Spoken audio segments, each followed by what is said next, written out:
the very first person who were called Odin was actually a Kassite king called Apla Idina. Idina simply becomes, Ewan becomes Odin, becomes Wotan, becomes Woden. They're all the same name. If you like, a descendant of Jesus finished up as king in Jerusalem. So, you know, if you like, they returned to their source. Either accidentally or by design. Either accidentally or by design. What was so special about Jesus? Was there anything? Well, only the fact that he was one of about 3 different pretenders to the throne of David. I've spent years actually doing proper research, finding proper documentation, and actually, for example, Jesus had 2 wives, not just one. One of them happened to be Mary Magdalene. Can we prove this? Oh yes, there are at least 4 documents which show that he was either married and or had children, and that he had 2 wives. Jesus' family would be written out of the Gospels.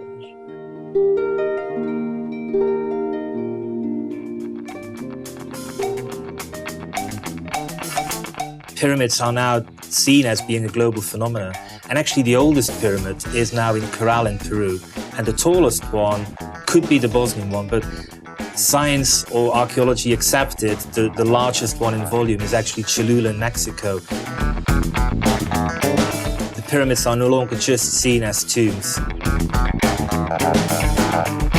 Certain people today involved in politics or trying to get their hands into politics were actually interested in reviving ancient Egyptian religion.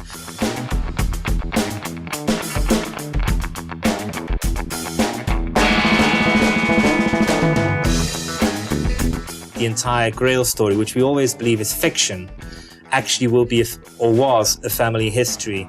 King Anfortas and Percival, the 2 main characters of the Grail legend, actually those names are real people. They are nicknames of real people.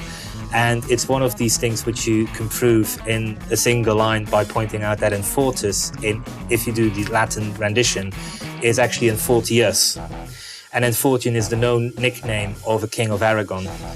Now, he just happens to have a nephew who was the Count of Val de Perche, and obviously Val de Perche, the Valley of Perche. If you just turn that around, you've got Percival. Is the Grail real? Well, interestingly enough, Anfortius built a castle, and it's a very famous castle. It's San Juan de la Peña. And actually, that is one of the most important castles in the Grail tradition. And the Valencia Cup, which is a cup which actually has got one of the best claims of being potentially the Grail. That originally came from San Juan de la Peña. Now, the twist in the book is actually that at one point, I think, the original Grail was substituted with this chalice. But it is almost a magical object. It says that it can give eternal life. It says that it is able to do various bits with water. And when you start looking into it, I think the likeliest conclusion, based on all the evidence, is that it was a magical stone. Well, the most interesting aspect, I think, has got to do with the fact that ancient religions saw these stones as literally possessing the essence of their deities. And there's a funny or a tragical story about such sacred stones in the Mayan heartland of Oaxaca, where the local tribes had certain sacred stones. And as soon as Christianity came, they had to surrender these sacred stones. And the Franciscans in that case just said, right, these stones are now no longer your deities, you have to worship Jesus Christ. But in more recent years, the Mayans have found their voice again and are coming out.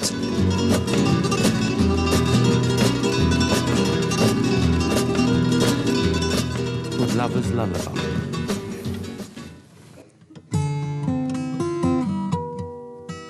To me, what spirituality means is the understanding that everything is connected, that we're all one, and we are all connected.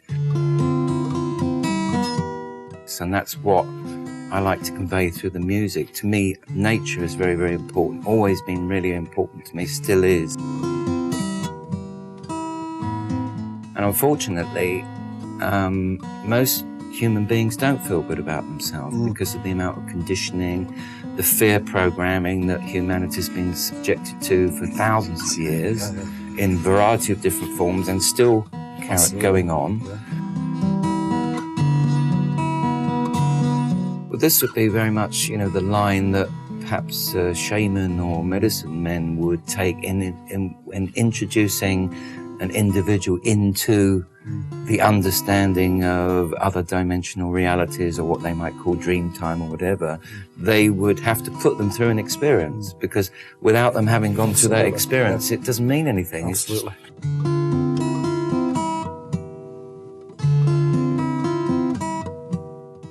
I learned that when you think positively, you trigger the release, you spark an electrical impulse in the heart of the brain cell. It travels out along the brain cell arms, the dendrite arms, and it triggers the release of a chemical called serotonin. It's the feel-good chemical that helps you make a connection between the brain cells. And by thinking positively and forming these connections through the chemical release, you activate the whole of your brain.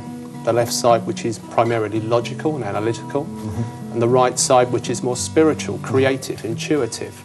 And by activating the whole of your brain, it helps you to find answers to problems.